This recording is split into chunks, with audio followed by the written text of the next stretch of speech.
Hello, pessoal, tudo bem com vocês? Cá estou eu após um ano praticamente, ou é um ano exatamente, do dia que eu postei o vídeo sobre este livro, O Mal-Estar da Pós-Modernidade. Eu postei só o capítulo 1 e aí o restante eu não postei. Eu até havia gravado alguns vídeos dos outros capítulos. Só que o que acontece? Eu não editei, eu não postei. Bom, hoje eu vou falar do capítulo 2 do livro O Mal-Estar da Pós-Modernidade, do Zygmunt Bauman, tá? Não sei se é assim se pronuncia o nome do nosso queridíssimo. E bom, acredito que esse vídeo vai ser um pouco mais rápido, tá? E aí toda semana eu vou postando um vídeo de cada capítulo, essa é a ideia, tá? Espero que eu permaneça com esta ideia, tá bom? Para quem não assistiu o meu último vídeo, eu vou deixar o link aqui na descrição. E vou deixar o link de um outro vídeo também, nada a ver com qualquer coisa que eu já queira ter feito aqui no YouTube. Então, o livro mostrando o meu material, não é o meu material completo, né? Mas é uns materiais que eu comprei, uns itens de papelaria que eu comprei. E que era mais para repor o que estava faltando nas minhas coisas. Tá? Que eu não tenho muita coisa, né? Porque eu não gosto muito de ficar acumulando. Mas é isso. Bom, capítulo 2 é sobre a criação e a anulação dos estranhos, tá? Ó, minhas anotações estão aqui. E assim, eu vou ficar olhando para elas direto. Pra mim não entrar em tópicos do restante do livro. Porque eu corro esse risco, tá? Eu corro esse risco. Então, para mim ficar fiel ao capítulo 2, eu vou ficar seguindo as minhas anotações. Bom, sobre a criação e a anulação dos estranhos. O Baum, ele vai falar que todas as sociedades, elas produzem os seus estranhos, tá bom? Que os estranhos são aqueles que são diferentes do comum, são considerados como ameaças, porque eles possuem uma linha de crenças, enfim, cultura totalmente diferente da sociedade em que ele se encontra. Por isso que ele se torna um estranho. E aí, tem uma outra questão, tem um outro tipo de estranho também, que o Bauman fala, que é o estranho que transgride os limites dali da sociedade. Ou seja, toda pessoa que infringe regras ou a ordem, né, daquela sociedade, ela também se torna um estranho. Claro que pode sim, tipo, ser um estranho de fora, uma pessoa de outra cultura, entrar em uma sociedade com uma cultura totalmente diferente de onde veio, né? Esse já é estranho, né? Enfim, por natureza, entre muitas aspas, tá? Eu não achei outra palavra para isso. E pode sim ser uma pessoa estranha, aquela que já é daquela sociedade, já seguir aquela ordem, só que ela resolve transgredir os limites, ou seja, ela resolve ultrapassar os limites, tá? E aí este se torna estranho. E esse estranho, ele vai entrar em contato direto com o sistema de ordem. O Bauman, ele fala assim, que é aqueles que usam botas de cano alto e uniformes. De quem será que nós estamos falando, né? Ele fala que essas pessoas uniformizadas, elas são os servidores coercitivos do Estado. Essas pessoas, elas vão chegar naqueles que estão ultrapassando os limites, estão quebrando regras, quebrando leis, e vai colocar em prática, vai colocar em ação, tá? O poder do Estado, tá? O poder, ele entra ali em contato direto com a pessoa, com os estranhos neste momento, tá bom? Por que o Estado tem essa galera uniformizada, né? A galera dos uniformes. Porque o Estado foi quem definiu a ordem, definiu as leis, definiu as regras daquela sociedade. Então, para aquela ordem, para aquelas regras se manterem, o Estado precisa manter aquela ordem. Então, se alguém tentar infringir, o Estado precisa de alguém que mantenha aquela ordem. E aí, Por que isso precisa, porque a ordem precisa se manter? Porque os estranhos, eles instauram a incerteza. Então, essas incertezas, elas não devem existir. Tudo tem que ser muito claro, e muito ordenado. Ele vai dividir em duas eras, sobre a relação do poder com os estranhos, tá? Primeiro, ele fala da era antropofágica. Calma, calma. Não vou falar de canibalismo por aqui. Mas essa era antropofágica, ele fala que esses estranhos, eles devoram esses estranhos. E aí, eles, ao devorar esses estranhos, eles transformam esses estranhos, fazendo com que abafe as distinções culturais para desenvolver não, mas para promover uma conformidade, tá? Então, assim, eles devoram os estranhos, eles pegam esses estranhos, transformam esses estranhos dentro dos padrões daquela sociedade para abafar as suas distinções culturais. Então, para haver ali uma conformidade, uma uniformidade, tá? A outra era que ele fala é a era antropoêmica. É uma outra estratégia, tá? Que é uma estratégia da exclusão. A estratégia da exclusão é basicamente banir, vomitar os estranhos. Ou seja, colocar para fora das fronteiras do espaço que é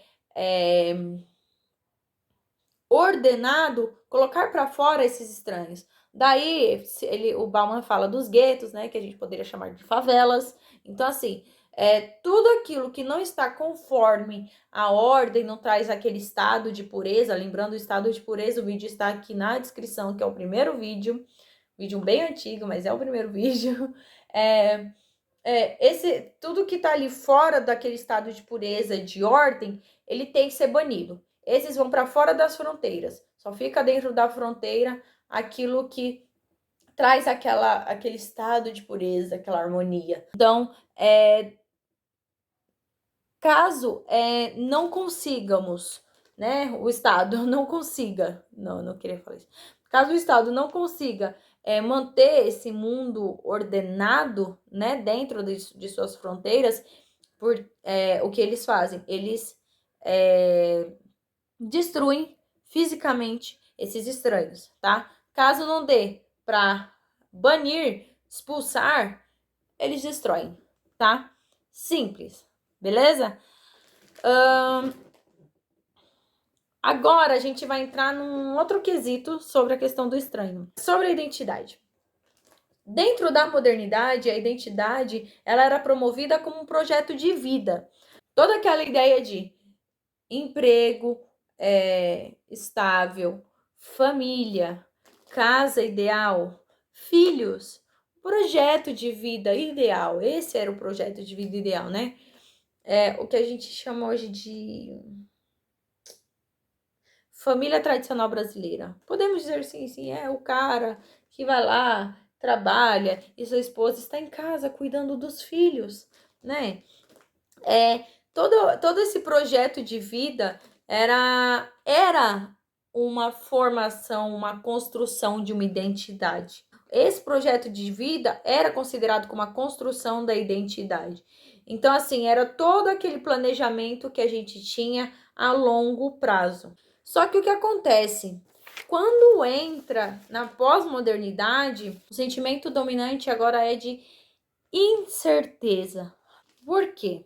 A única certeza que a gente pode considerar que existe na pós-modernidade é a da vastidão de possibilidades que a gente tem. E essas possibilidades, ela nos concede uma liberdade. Mas essa liberdade só é concedida ao capital. Então, se você tem, você é livre para escolher, ou seja, para escolher qualquer uma das possibilidades que você queira viver. Eu não sei se ficou, se deu para entender, mas a liberdade você só tem ela quando você tem o dinheiro. E se você tem o dinheiro, você tem o poder de escolha. E aí o que acontece? Como existe como que eu vou dizer? Incerteza, essa instabilidade nessa pós-modernidade,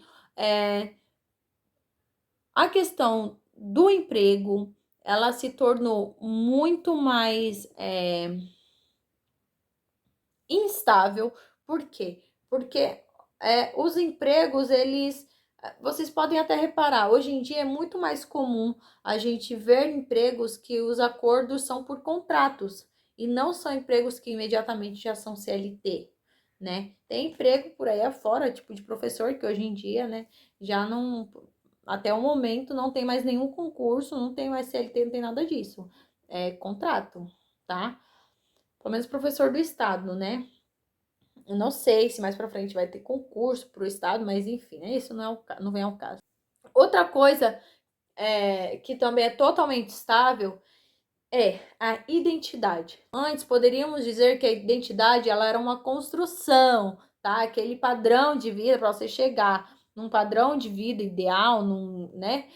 Você precisava construir toda uma trajetória para chegar a determinado lugar. A identidade atualmente ela é mais conhecida como uma coleção de instantâneos, é o que Bauman fala.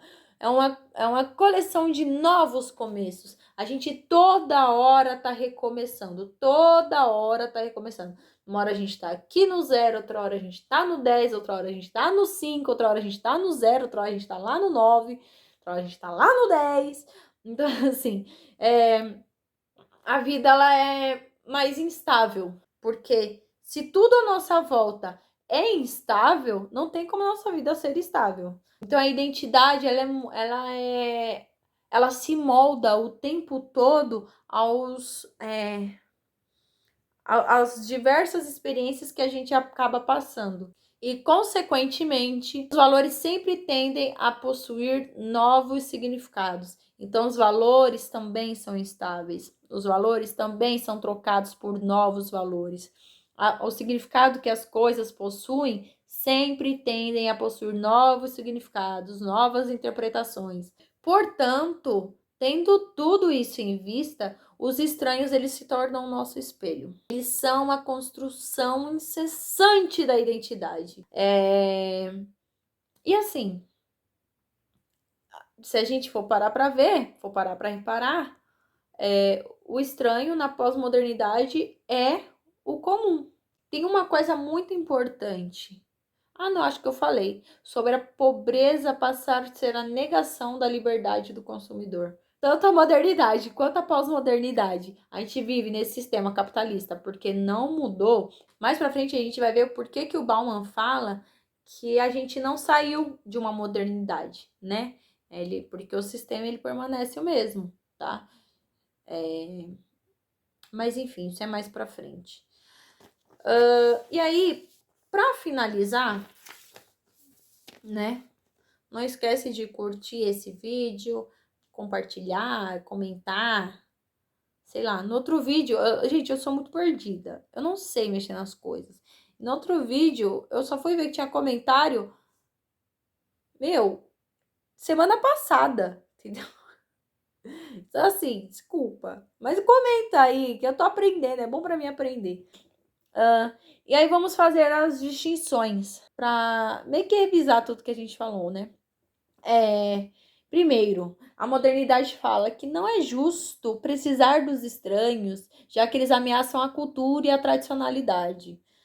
Sim, a modernidade, ela considerava os estranhos como algo ruim, como uma ameaça de fato, tá? Só que quando a gente passa para a pós-modernidade, a questão não é mais sobre como viver com a diversidade humana. Mas a questão se torna, ou melhor, não, a questão não é mais como viver com a diversidade humana ou se livrar dessa diversidade humana. Mas a questão passa a ser como viver com alteridade. Então, tendo empatia, a gente passa a se questionar mais sobre o tal do reconhecimento. Outra coisa também, né? A esquerda e a direita, eles concordam que os estranhos são anormais. A ordem, ela não tem espaço para estranhos. Então, primeira coisa, na modernidade, não era justo ter precisado dos estranhos, porque eles eram uma ameaça.